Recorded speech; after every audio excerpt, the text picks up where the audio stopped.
Welcome back. We left off the last episode having thoroughly trashed anything even remotely resembling the intended progression arc of the map thanks to Vechs's generous contributions of an upgrade system powered by the souls of the innocent and some small piles of mysterious white powder that I mixed with random fungus and forcibly administered to a bunch of random bystanders. You know, typical kids game stuff.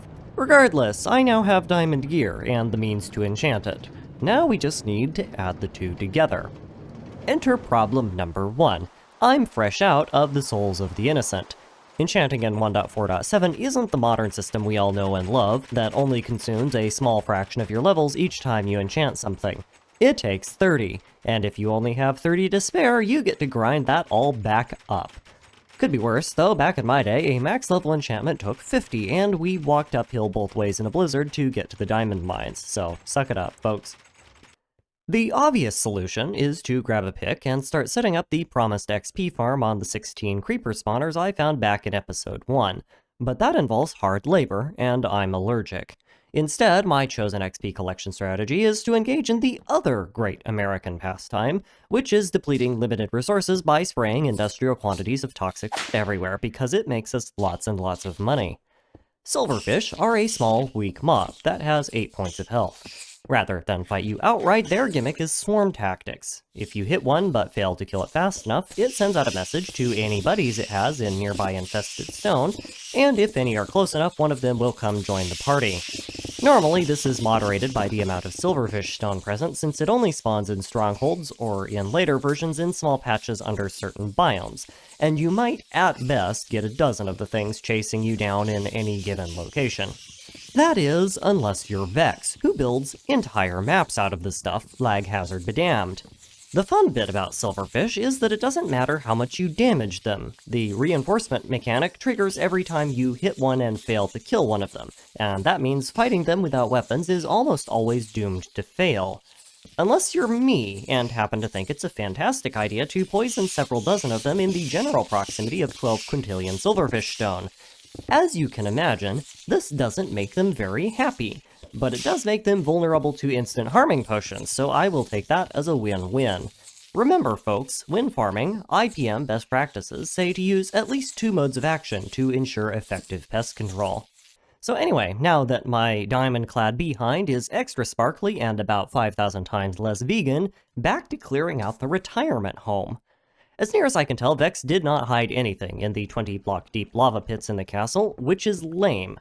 Come on, Vechs, that is like the obvious hidden spot to put loot. Get with the program. Now this is a lava pit. So obvious trap is obvious. You can literally see the wool at the other end. It is not that hard. The one complication is the variable battery of gas spawners this setup has, and that is the visible one. There are probably more in the back that I can't identify.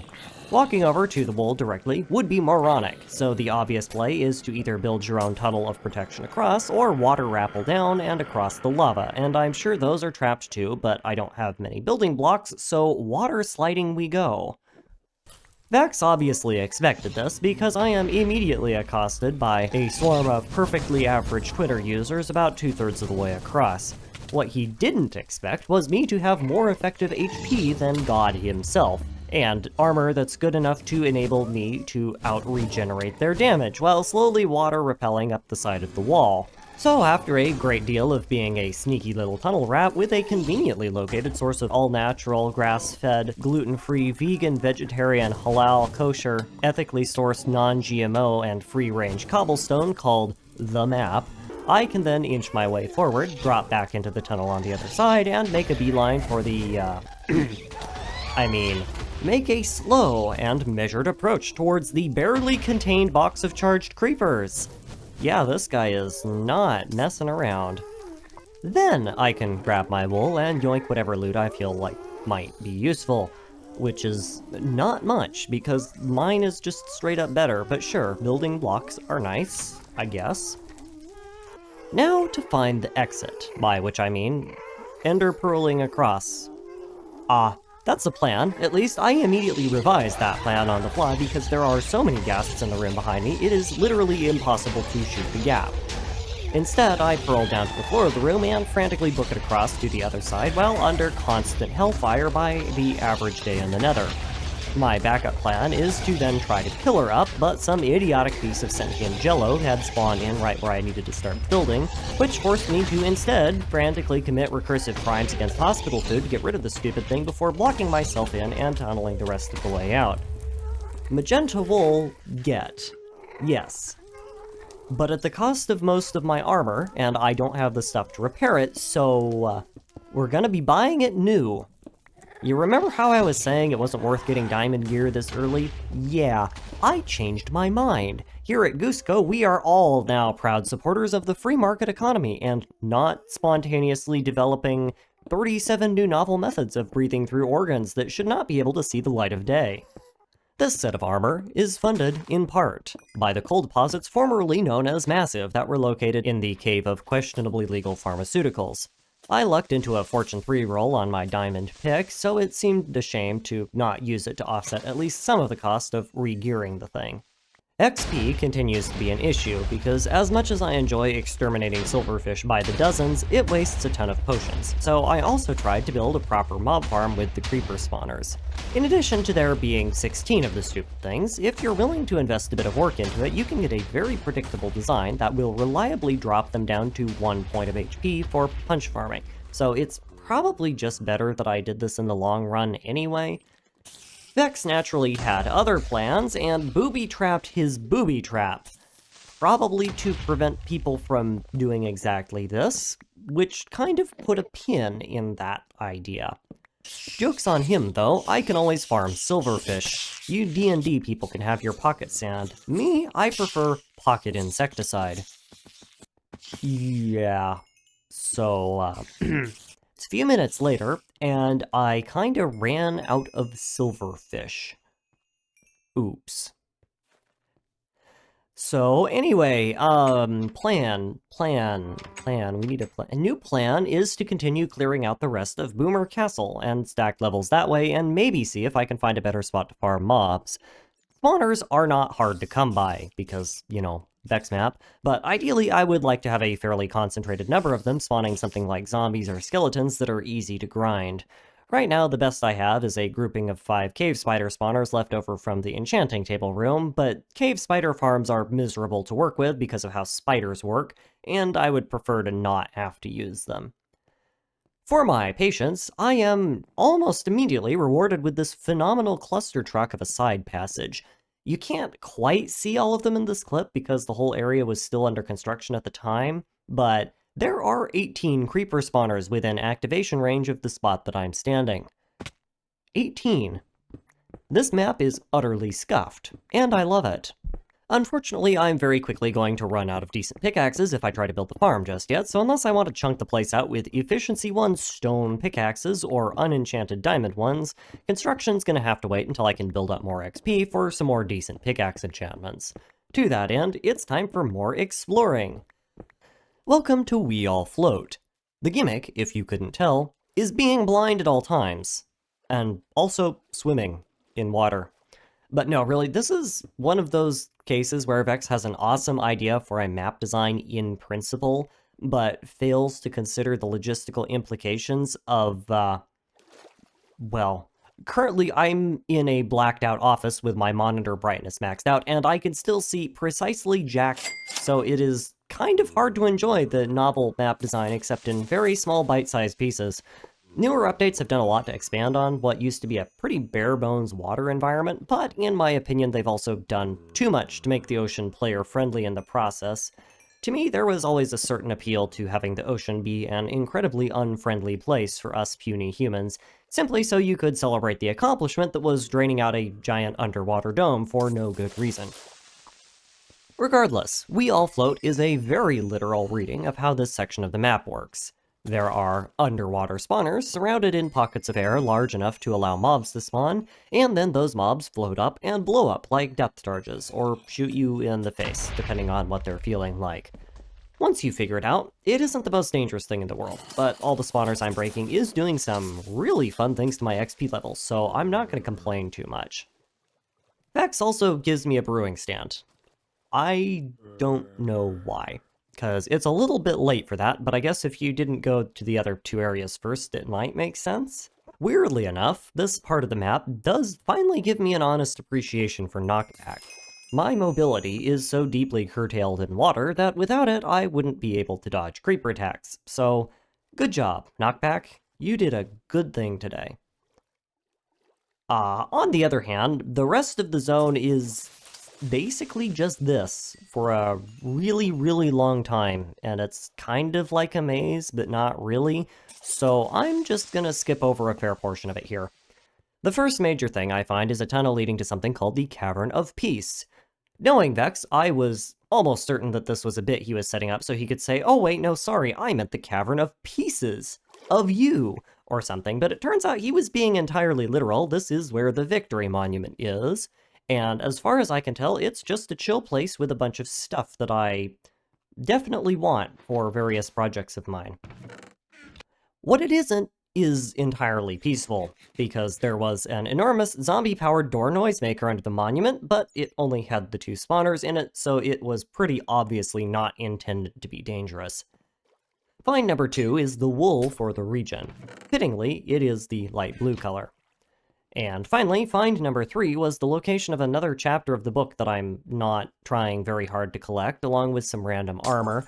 I am largely indifferent about all of this, and the gold armor in particular was obviously useless, but it seems disingenuous to not mention it because this one was really well hidden, and I only found it because I was looking for creeper traps, so there you go. Rather than going back to my base of operations, I decided to push forward some more. I have all the stuff I need for torch crafting and getting food in the Cavern of Peace, and a good 90% of the contents of my chests will never be used, so there isn't really any reason to go back until I have to resupply on armor. Plus, the Cavern of Peace was just closer, and I'm sick and tired of wandering around the map trying to make progress happen. The cavern opens up into what, once I clear it and find no traps at least, is obviously an area designed for you to gear up in. Nearby chests have tons of wood, there's an abundant supply of coal, and even some iron ore in the walls. And, well, I'm not really sure what's up with the sand and gravel, to be honest, but it's there, I guess? I don't ever recall asking for it, but sure, maybe. There's also a railway, complete with a chest of railway-related goodies, so of course my useless squirrel brain decides that I need to take a ride on a minecart for no reason whatsoever. Whee! If people ever wondered why it takes so long to make these videos, this is why. At the end of the line is a chest with an efficiency 10, unbreaking 3 wooden pickaxe, and a sign saying, dig. Now, normally I would say this is the most obvious trap to have ever trapped. However, Vechs may be a devious little snot when it comes to map design, but I've never once known him to lie about something, so I'm deciding to give him the benefit of the doubt here. Plus, if it was another proximity trap, I would be able to outrun it thanks to how incredibly slow TNT is to react, and as long as I don't pitch myself into a void hole, I should be able to avoid anything else that comes up to and including charged creeper spawners hidden in the walls, which is totally what I would have put here if I were making the map. Turns out that it's just a shortcut that opens up right next to my first intersection, which is incredibly handy. It also is probably running pretty close to the world spawn, so if ever I get really bored, I could probably run another train line to that as well, but the chances I put in that interchange and get valuable use out of it are next to nil, so I think we will decline. Meanwhile, back at the creeper farm, we do a little digging.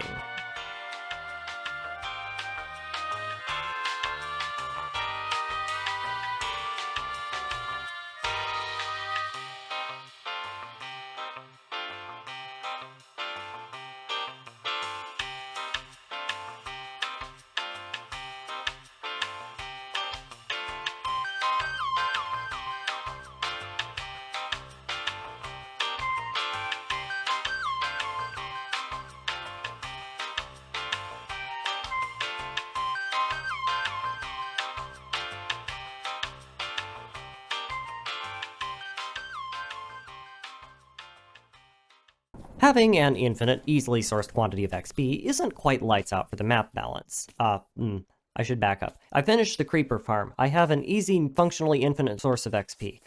Anyway, having that is not really lights out, but it is getting pretty darn close at this point.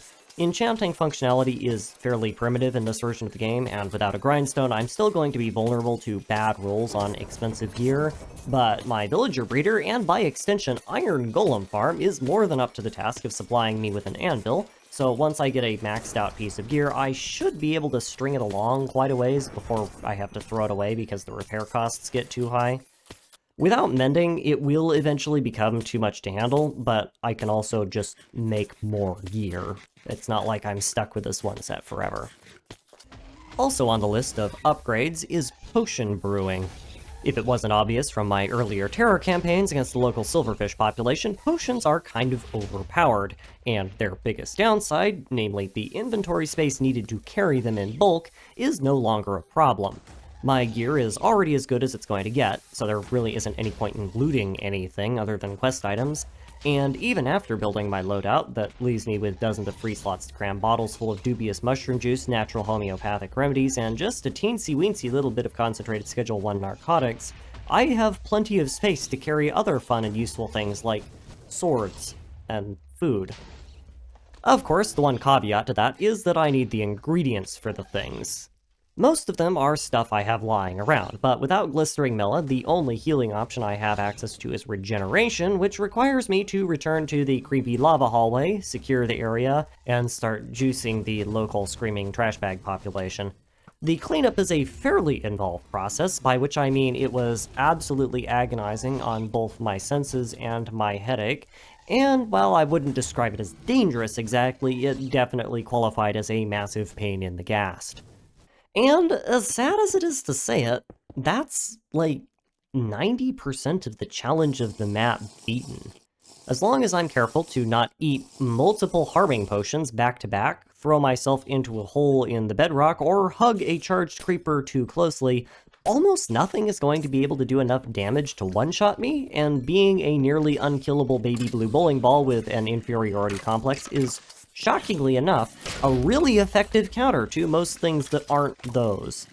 3 cheers for overwhelming economic superiority, I guess. You well and truly can pay to win this map.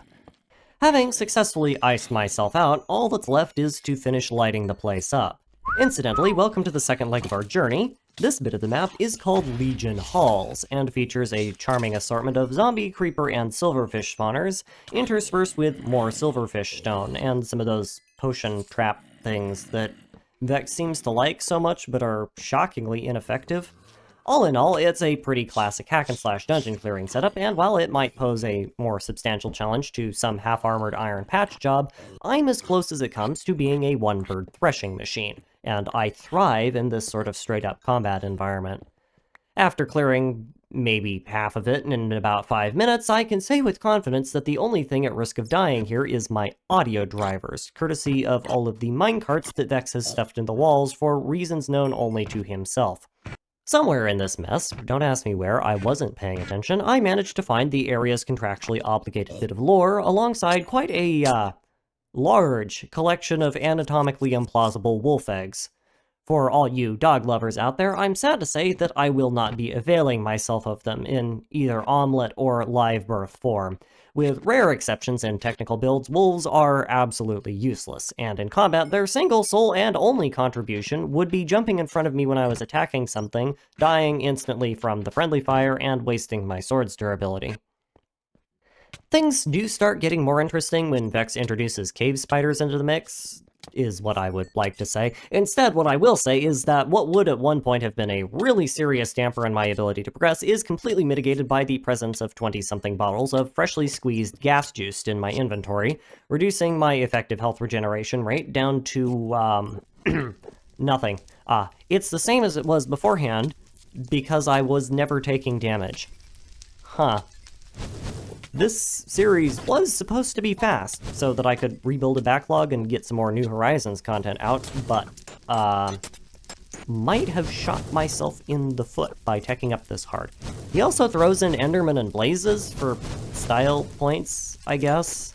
Or possibly diversity initiatives, I have no idea. I have fire resistance, so Blazes are literally incapable of damaging me unless I walk into them, but the Endermen do slow me down a bit because I want to save a few of their spawners just in case, and it's kind of hard to tell them apart from the cave spider ones. With my relaxing noontime stroll out of the way, I grab my sunny yellow wool, 4 more wolf spawn eggs that Vechs has somehow deluded himself into thinking are useful, and bail. The total cost of this adventure then clocks in at half a set of diamond armor, a couple stacks of torches, and 3 pieces of redstone dust for the potions. That said, armor repairs are a bit more expensive than I make it sound. Not because I'm burning through armor or anything, really, no, it's because I've rolled fire protection on every pair of diamond pants that I've enchanted to date. I have fire resistance, so this enchantment does nothing. But you know what would really jimmy my crickets game? Getting literally anything else. Yeah. So anyway, I'm now rocking a fire protection chest plate and projectile protection leggings and boots. So maybe should have clarified that a bit, but hey, moving on. Welcome to Helix Caverns. Preliminary evidence suggests that in this bit of the map, Vechs is attempting to kill us via starvation. Or possibly just boredom. It's hard to say. Don't get me wrong, I'm sure you all are loving the cool environment and hidden stuff and secrets and map design and stuff with the power of viewer vision, but in a concerningly repetitive trend for the past few maps, I can currently see precisely none of it. And from my perspective, this looks like a giant dreary cave full of coal ore and not a whole lot else. The coal is nice, since it is basically just raw armor repair materials in Potentia, but you can only look at 50 million shades of gray for so long before it all starts looking fairly vanilla. Further exploration up the helices the cave was presumably named after proves this initial assessment wrong. There is iron and gold ore here, just not a whole lot of it. Spawner concentrations are also low, in the bit that I'm climbing at least, but I expect that to change. So far as I can tell, though, for now, the only real hazard of the map is being a klutz and accidentally jumping off the side of a helix and falling to your death. Case in point, joke's on you, though, I have a try-hard bucket. One short detour back to intersection 1 to stock up on torches, food, and potions, and I'm right back at it. With gold, the darkness problem can be easily mitigated by making and then ingesting a pair of night vision goggles, leaving me free to explore, well, a giant dreary cave full of coal ore and not a whole lot else. But visible now. Yeah, I don't know. I feel like there was some serious missed opportunities here. To summarize, there are precisely 3 points of interest in this entire map. The first is the area with the book, which was guarded by an extraordinarily impotent Twitter user spawner, a gold ore deposit, and a couple of lackluster, half-baked TNT traps that blew up 20 blocks after I passed them.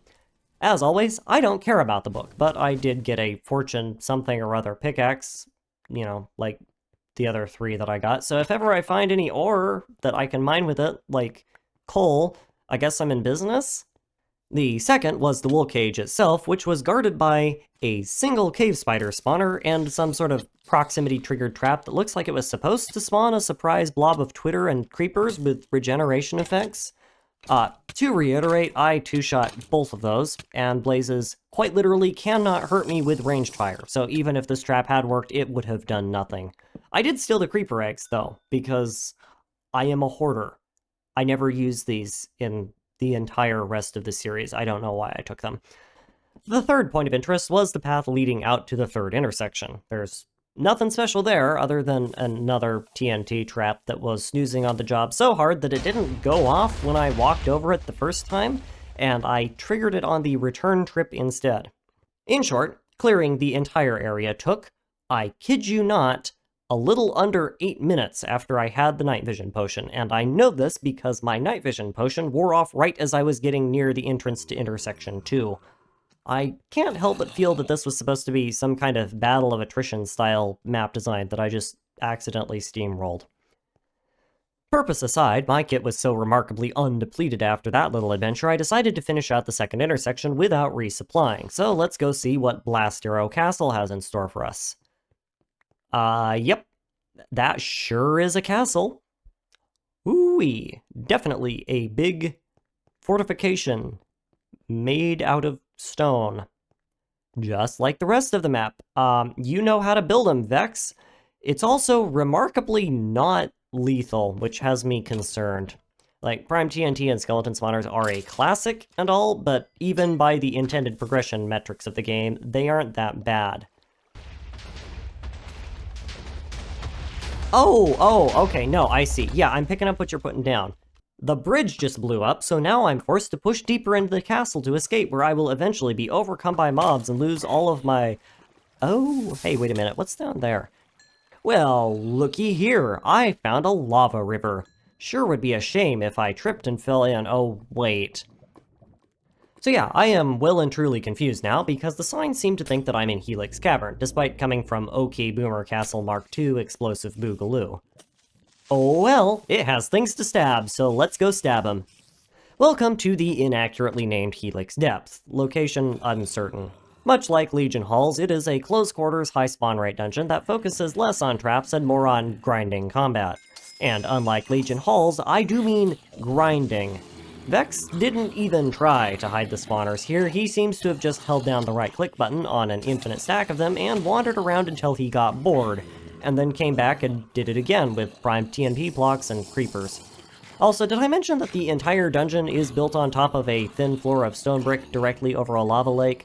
Would sure be a shame if I was fireproof and able to two-shot everything in the dungeon before it blew up, wouldn't it? Yeah, once you get over the oppressive heat, incessant mob spawns, and the fact that the entire dungeon is assembled from unusually well-endowed broom closets, it is not much of a hassle to navigate, and I bail with my book and wool soon after, courtesy of rich people privilege. Rest in pieces, Diamond Sword. I'd say you will be missed, but you won't be. I have made 5 of you for this exact reason. So my next question is where this river comes out. We are clearly pretty close to the void because the whole dungeon was mired in inaccessible and difficult to see through fog that made my life 5 times more difficult than it needed to be. So the river can't be that much longer, and... oh yeah! I recognize this place. How did I miss this? So anyway, what was I doing? Oh yes, something. The bridge was out and I was trapped on the side that I'm no longer on. And am now on again. Anyway, back to clearing. Things are going swimmingly in classic Vechs, by which I mean who dropped the spawner bag fashion, until I encounter this. I am not afraid of many things, but this thing scares me. Because this is an end crystal, and it is not in the end. Add it to the list of traps that can one-shot me, because these things mean business, and they are all the heck over the place. Coincidentally, the only spawners in the castle are skeleton spawners, which, as you may remember, universally interpret the Second Amendment as less of a right to bear arms and more of a responsibility, and have the accuracy of a toddler with a water pistol, which seems like a fantastic combination for extremely fragile, extremely explosive crystals. Well, I'll take back what I said about universally bearing arms, at least, though now that I think about it, if you take the responsibility to bear arms really literally, maybe these guys still count. Do not know why they're on fire, though. That is a new one. Despite my best intentions, I also found the book for the next stage. Turns out it was pulling a Disney and sitting on the top of a poorly guarded castle. I just purled up to it because I am a progression-breaking scumbag, but there was a path that I missed next to a ladder somewhere, and that was probably the intended route. If you ignore the really concerningly deep well of prime TNT that I absolutely didn't fall into as a consequence, it was smooth sailing, so you didn't miss much. Though actually, now that I think about it, maybe we shouldn't leave primed TNT lying around. Let's do one of these, and then one of those, and wait for a bit.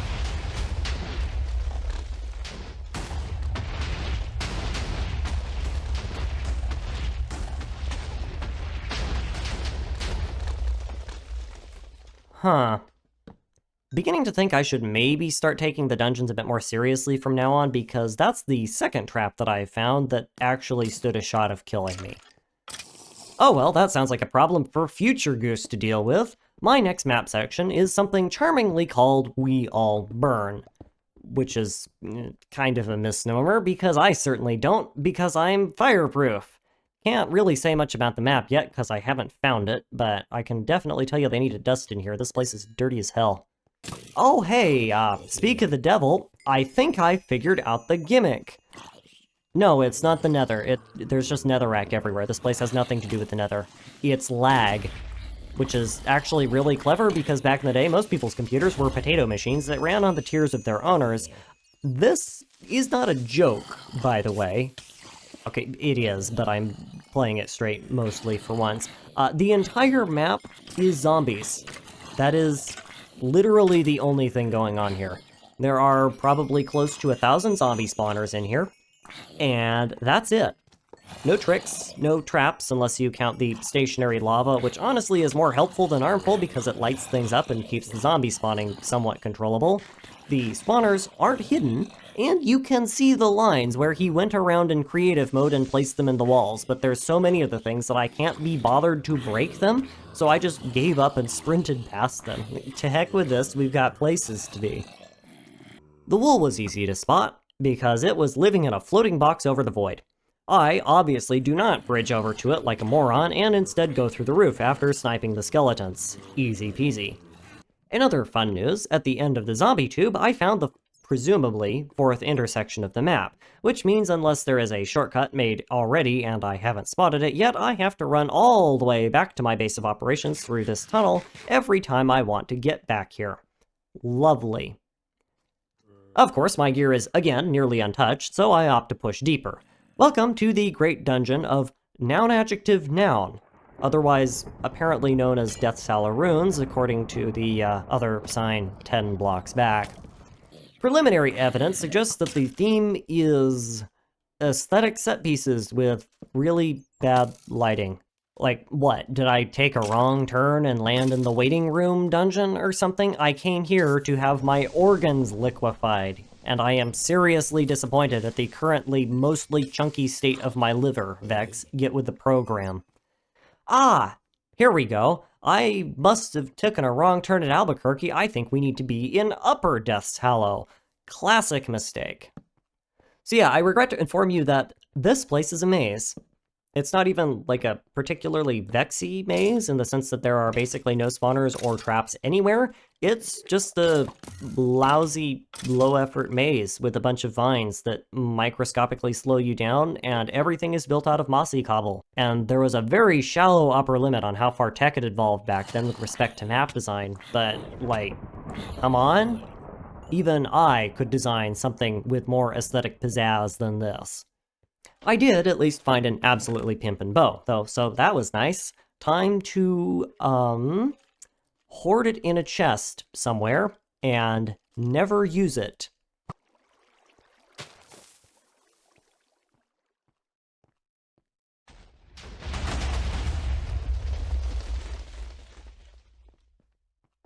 Aha! This looks like a shortcut. Yes, please and thank you. I, too, enjoy wading through 217,000 zombies every time I go to work in the morning. Unfortunately, 7 days didn't seem super popular, so maybe we're gonna want to save that for an off-schedule release or something. Oh, a-karting we will go, a-karting we will go, hi-ho, whoopsies, let's not fall in the hole there. A-karting we will go. Yeah. This is absolutely a shortcut. Dig, you say? Instructions unclear. Why would I waste a Fortune 10 pickaxe digging stone? What are you, a psychopath? Yep, it's a shortcut. What a surprise! In other news, this is also a shortcut. Thank you for your time, and I hope you enjoyed.